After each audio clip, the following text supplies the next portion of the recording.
Yes, guys, ada mau didiskusiin nih mengenai dasar-dasar psikologis dalam kehidupan beragama. Nah, di dasar-dasar ini ada 4.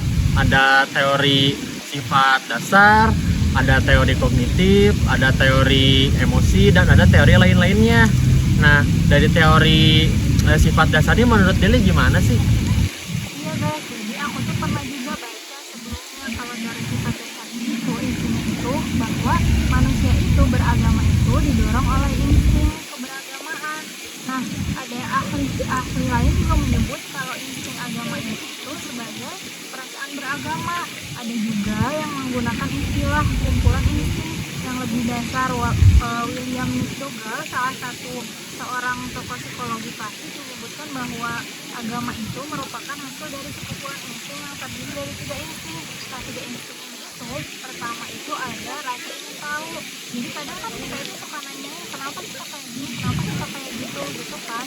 Nah, dari rasa ingin tahu itu kita pasti nyari tahu. Nah, abis nyari tahu takut karena kita udah tahu gitu kenapa ada jawaban dari pertanyaan kita itu.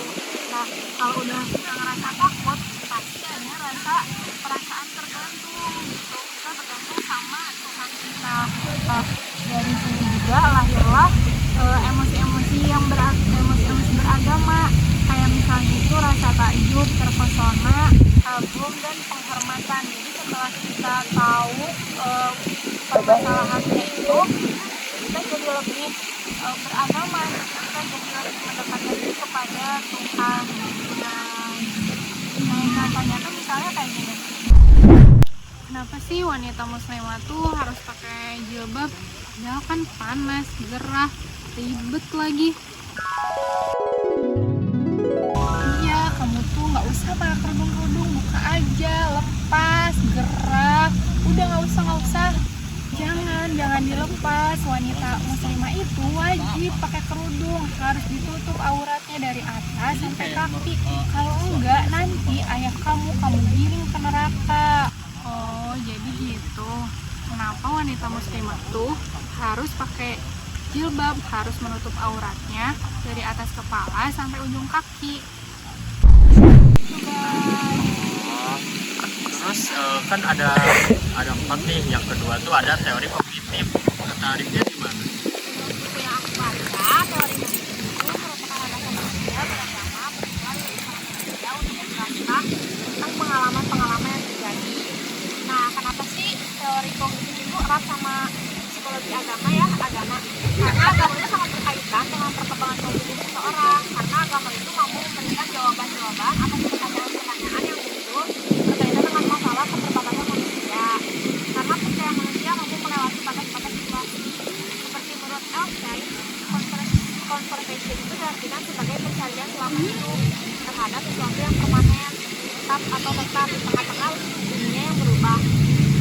Nah, seperti contohnya itu, kita itu asalnya tidak pakai kerudung yang tidak benar gitu. Tapi setelah melihat orang yang berkerudung dengan benar, kita itu menjadi tertarik atau termotivasi untuk memakai kerudung dengan benar. Contohnya itu, wah, dia keren banget, berpakaiannya rapi sebagaimana muslimah yang seharusnya.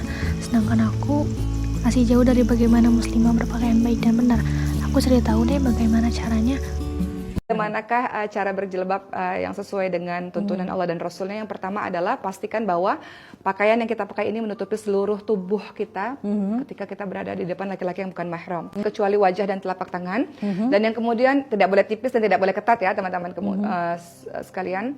Open my heart. I was always thinking that love was wrong, but everything was changed when you came along. Oh, and there's a couple words I wanna say.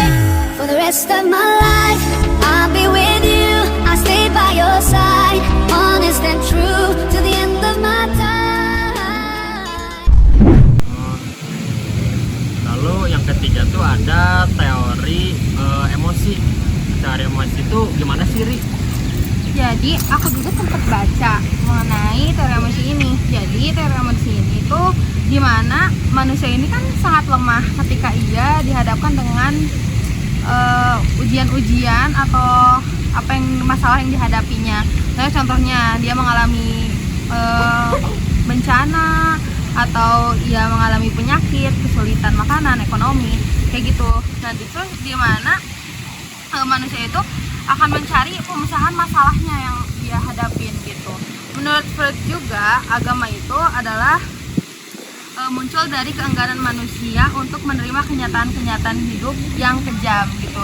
Jadi di mana dia itu setelah memikirkan pemecahan masalahnya, dia lari lagi ke Tuhan gitu untuk mencari pemecahan masalah yang baiknya gitu. Jadi contohnya itu kayak gini. Kenapa ya deh? Akhir-akhir ini aku berat banget hidupnya. Banyak banget masalah yang datang ke depan aku. Ujiannya juga banyak banget. Kayak capek aja gitu. Kenapa sih? Mungkin kamu lagi jauh sama Allah. Coba aja kamu deketin Allah. Kamu sholat, baca Al-Quran. Gimana sama ibadah kamu? Apa kamu jauh sama Allah? Akhir-akhir ini sama aku jarang ibadah sih. Apa itu ya? Karena itu ya? Nah, coba kamu deketin sama kita. Ya Allah, kalau kamu dekat sama Allah, Allah akan permudah segala urusan kamu. Turn to Allah, He's never far away. Terus seingat aku tuh dari 3 teori itu ada teori lain, contoh kayak teori sosial nih. Teori sosial itu dimana keagamaan ini gak dibawa dari lahir, tapi si orang tersebut belajar dari lingkungannya gitu loh. Jadi dia tuh emang belajar gitu, bukan dari lahir gitu lah. Contohnya tuh kayak Adel, kok kamu di sini? Kan ngomongin sekolah.